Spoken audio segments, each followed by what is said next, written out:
Basic English grammar सीख रहे थे जिसमें आपने शुरुआत की थी टेंसेस को पढ़ने की। तो प्रेजेंट टेंस का जो प्रेजेंट इंडेफिनिट टेंस है वो कंप्लीट जो पार्ट है मैंने आपको इसमें जैसे जैसे सेंटेंसेस बनते हैं वो सारे बता दिए। डू डज का क्या इस्तेमाल होता है, यहाँ पर हैज़ और हैव भी मैंने बताया। हैज़ हैव यानी कोई चीज़ आपके पास है।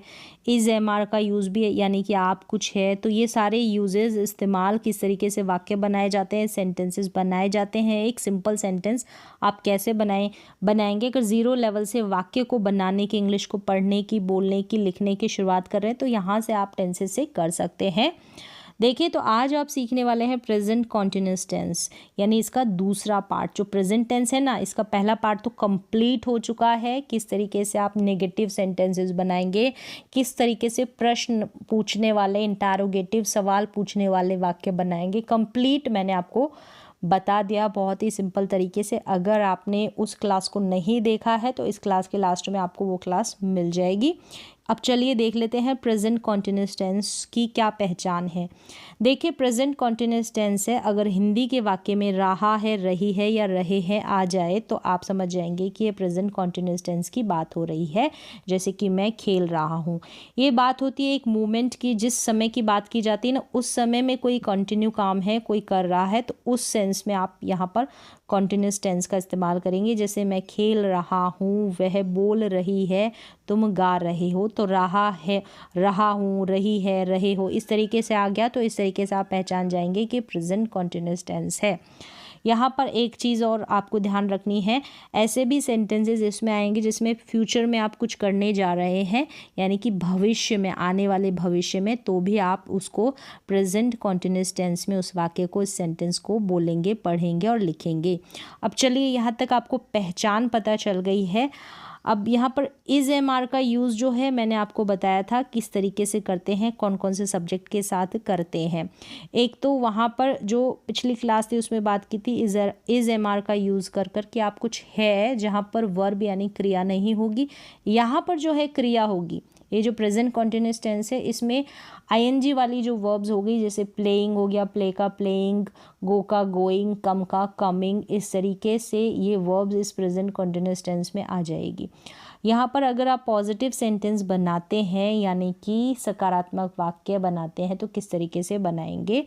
सब्जेक्ट आ जाएगा, फिर उसके बाद इज़ एम आर लिखेंगे, फिर वर्ब में आईएनजी जोड़ देंगे, जैसे अभी मैंने बताया प्लेइंग, कुकिंग, कमिंग, गोइंग, फिर ऑब्जेक्ट आ जाएगा। अब यहाँ पर आपको ध्यान होना चाहिए, ये तो फॉर्मूला है, ये स्ट्रक्चर है, इसकी हेल्प से आप वाक्य को बना पाएंगे। सब्जेक्ट आ जाएगा, फिर इज़ एम आर आ जाएगा, अब यहाँ फिर वर्ब में आईएनजी लग जाएगा। कन्फ्यूज़न रहेगा कि इज़ एम आर का इस्तेमाल कहाँ करेंगे, ये मैंने आपको पहले बता दिया था। इज़ का इस्तेमाल आप अगर सब्जेक्ट ही, शी, इट और सिंगुलर हो जाएंगे ना, एक वचन करता, तो वहाँ पर आप इज़ का इस्तेमाल करेंगे। आई के साथ आप एम का इस्तेमाल करेंगे, आर का इस्तेमाल करेंगे, वी के साथ, यू के साथ, दे, और जितने भी प्लूरल सब्जेक्ट आ जाएंगे ना, बहुवचन करता, उनके साथ आर का इस्तेमाल कर लेंगे। जैसे कि he is, she is, it is, I am, फिर we are, you are, they are. तो इस तरीके से आपको ये सीक्वेंस ध्यान रहना चाहिए, ये याद रहना चाहिए कि इज़ एम आर के इज़ एम आर का इस्तेमाल हम कौन कौन से जो करता है उनके साथ करें, कौन कौन से सब्जेक्ट है। तो यहाँ तक आपको क्लियर हो गया। अब पॉजिटिव सेंटेंस भी बनाना सीख लें। जैसे कि आपने बोला कि मैं खेल रहा हूँ, पॉजिटिव सेंटेंस मैंने आपको बता दिया कौन सा होता है, जिसमें नॉट वाले वाक्य नहीं होते, नेगेटिव नहीं होता, नकारात्मक वाक्य नहीं होता और ना ही कोई प्रश्न किया जाता है। वैसे सिंपल से सेंटेंसेस पॉजिटिव सेंटेंसेस में आ जाएंगे।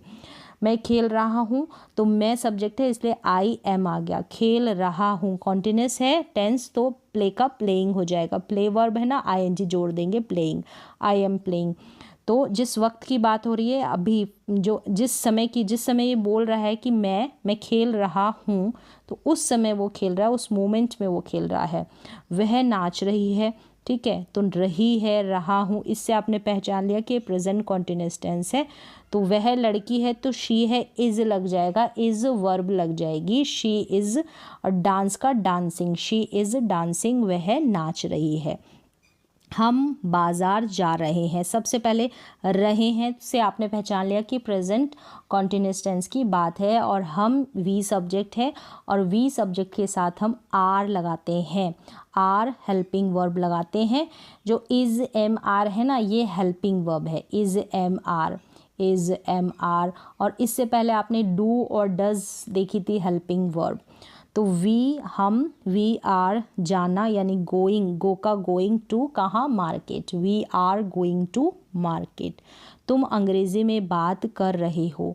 तुम यानी कि यू के साथ हम आर हेल्पिंग वर्ब का इस्तेमाल करेंगे। यू आर स्पीकिंग, स्पीक मतलब बात करना, तो स्पीकिंग किस में, इन यानी में, इंग्लिश में। You are speaking in English, तुम अंग्रेज़ी में बात कर रहे हो। तो इस तरीके से आपने यहाँ पर जान लिया कि प्रेजेंट कॉन्टिन्यूस टेंस में हम सेंटेंसेस को कैसे बनाते हैं स्ट्रक्चर की हेल्प से। अब यहाँ पर एक और मैंने यूज़ बताया था कि फ्यूचर में कुछ करने जा रहे हैं, जैसे कि मैं अगले हफ्ते मुंबई जा रहा हूँ। जा रहा हूँ अगले हफ्ते की बात हो रही है, तो प्लानिंग कर रही है, फ्यूचर में कोई काम आप करने जा रहे हैं, तो वहाँ पर भी यहाँ पर आप उसको प्रेजेंट कॉन्टिन्यूस टेंस में बनाएंगे। जैसे I am going to Bombay next week, I am going to Bombay next week. तो इस तरीके से आप फ्यूचर में कोई चीज़ करने जा रहे हैं, वहाँ पर भी आप इस्तेमाल कर लेंगे प्रेजेंट कॉन्टिन्यूस टेंस का। यहाँ पर पॉजिटिव सेंटेंस आपने बनाना सीख लिया है कि सबसे पहले सब्जेक्ट लिखेंगे, फिर जो हेल्पिंग वर्ब है ना प्रेजेंट कॉन्टिन्यूस टेंस की, इज़ एम आर, उसको लिख देंगे। फिर वहाँ पर जो वर्ब आएगी आईएनजी वाली आ जाएगी, प्लेइंग, कुकिंग, गोइंग, कमिंग, ये सब, फिर ऑब्जेक्ट आ जाएगा। अब चलिए चलते हैं नेगेटिव सेंटेंस। इन्हीं का नेगेटिव सेंटेंस भी बनेगा। इससे पहले हमने डू डज के साथ नेगेटिव बनाया था प्रेजेंट इंडेफिनिट टेंस में। अब यहाँ पर जो है हम बनाएंगे इज़ एम आर के साथ negative sentence present continuous tense में। नेगेटिव सेंटेंस में कुछ नहीं करना है, इज़ एम आर के बाद आपको नॉट का इस्तेमाल कर देना है। सेम फॉर्मूला है, सेम स्ट्रक्चर है। इज़ एम आर जहाँ लगेगा ना, इज़ एम आर, वहाँ पर उसके जस्ट बाद में, तुरंत बाद में नॉट लगा देना। यहाँ पर डू नॉट या डज नॉट नहीं लगेगा, वो सिर्फ प्रेजेंट इंडेफिनिट टेंस में लगता है, प्रेजेंट कॉन्टिन्यूस टेंस में नहीं लगता। जैसे मैं नहीं जा रहा हूँ, तो आई एम, आई है इसलिए एम लगा है, फिर नॉट लगा दिया, फिर गोइंग हो गया। आई एम नॉट गोइंग, मैं नहीं जा रहा हूँ। वह नहीं खेल रहा है। यहाँ पर सबसे पहले तो आपने पहचान कर ली कि रहा है, रही है, इस तरीके से कि प्रेजेंट कॉन्टिन्यूस टेंस है।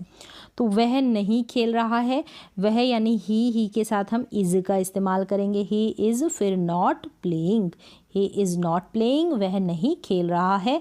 आप सो नहीं रहे हैं, मतलब आप सो नहीं रहे हैं, तो यू, आप यानी कि यू के साथ हम आर लगाएंगे। You are not sleeping.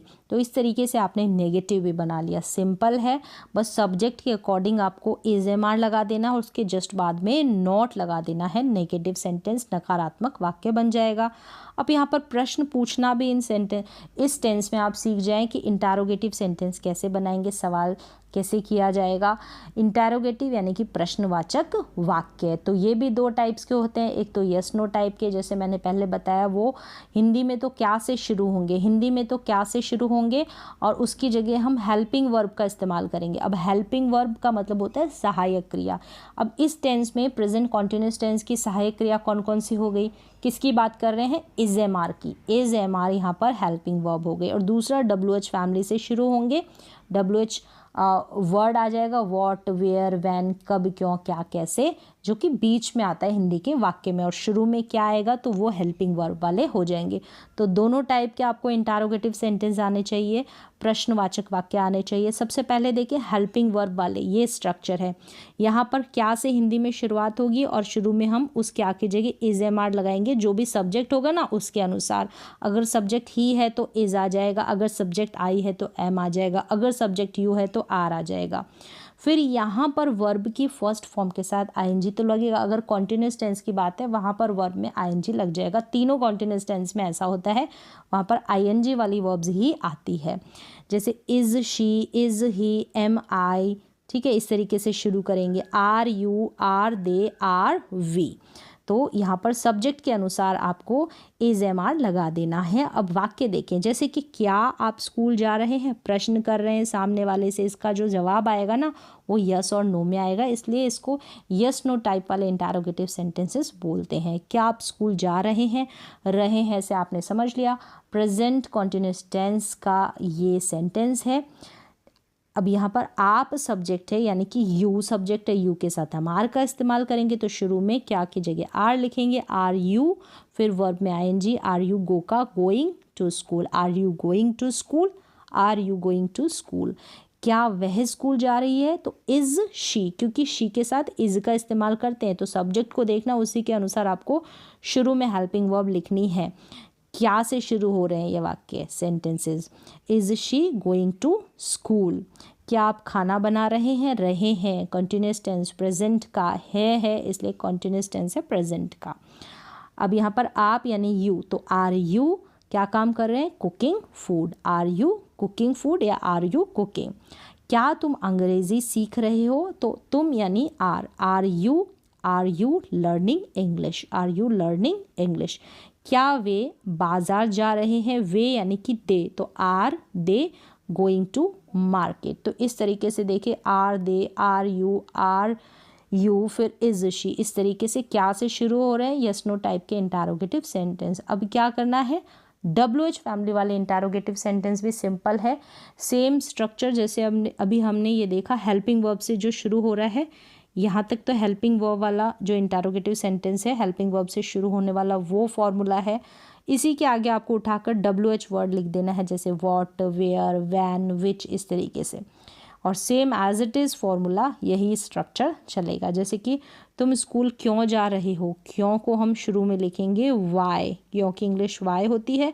फिर इसके तुरंत बाद आपको सब्जेक्ट नहीं लिखना है, आपको जो इस टेंस की यानी जिस भी टेंस की हेल्पिंग वर्ब होगी वो WH वर्ड के बाद आपको उठाकर लिखनी है। तो यहाँ पर है सब्जेक्ट यू है ना, इसलिए आर लगा है, तुम है ना तो यू है तो आर, वाई आर यू, फिर वर्ब आ जाएगी गोइंग टू, फिर object going to school, why are you going to school. तुम किसके साथ स्कूल जा रहे हो, किसके साथ, इसकी इंग्लिश होती है ये WH वर्ड है तो विद होम, तुम है तो आर आ जाएगा, विद होम आर यू, जाना वर्ब हो गई going to school, with whom are you going to school. वह कहाँ खेल रहे हैं, कहाँ यानी कि वेयर, वह सब्जेक्ट है, वे नहीं है वह है, तो इज आ जाएगा क्योंकि ही सब्जेक्ट है ना, वह ही, तो वेयर इज ही प्लेइंग। तो इस तरीके से आप WH वर्ड वाले इंटरोगेटिव सेंटेंस भी बना लेंगे। इजी है, बस शुरू में आपको WH वर्ड लिखना है, उसके तुरंत बाद आपको सब्जेक्ट नहीं लिखना है, हेल्पिंग वर्ब लिखना है। जैसे यहाँ पर इज है, आर है। अगर तुरंत आप सब्जेक्ट लिख देते हैं तो गलत गलत इंटरोगेटिव सेंटेंस बन जाता है। और क्या वाले जो इंटरोगेटिव सेंटेंस है ना, जो हेल्पिंग वर्ब से शुरू होंगे, वहाँ पर आपको शुरू में हेल्पिंग वर्ब लिख देनी है, हिंदी में क्या से शुरू होंगे। तो यहाँ पर आपने प्रेजेंट का जो कॉन्टिन्यूस टेंस है, प्रेजेंट इंडेफिनिट टेंस कंप्लीट हो चुका है, प्रेजेंट कॉन्टिन्यूस टेंस कंप्लीट हो चुका है। इसमें ध्यान रखने वाली बात है, सबसे पहले तो पहचान क्या है इसकी, रहा है, रही है या रहे हैं, इस तरीके से हिंदी के वाक्य में आ जाए। जैसे कि वह खेल रहा है, वह नाच रहा है, वह गा रहा है, वह हंस रहा है। इसकी हेल्पिंग वर्ब क्या है, इज, एम, आर, ये हेल्पिंग वर्ब है। इसकी पहचान पता चल गई। इसके बाद में आपको पता रहना चाहिए कि इज का इस्तेमाल हम कौन कौन से सब्जेक्ट कर्ता के साथ करेंगे, एम का इस्तेमाल आई के साथ करते हैं, और हम आर का इस्तेमाल जैसे वी, यू, दे और जितने भी प्लूरल सब्जेक्ट हैं उनके साथ आर का इस्तेमाल करेंगे। ये आपको याद रहना चाहिए। तो ये बिल्कुल बेसिक 0 लेवल की क्लास है। टेंसेस जो है बिल्कुल स्टार्टिंग लेवल से जो इंग्लिश को पढ़ना, लिखना और बोलना सीखना चाहते हैं, इजी वे में यहाँ से सीख सकते हैं। टेंसेस के थ्रू काफ़ी सारे सेंटेंसेस आप बना सकते हैं। तो ये कंप्लीट टेंस जो आपको समझ में आया होगा।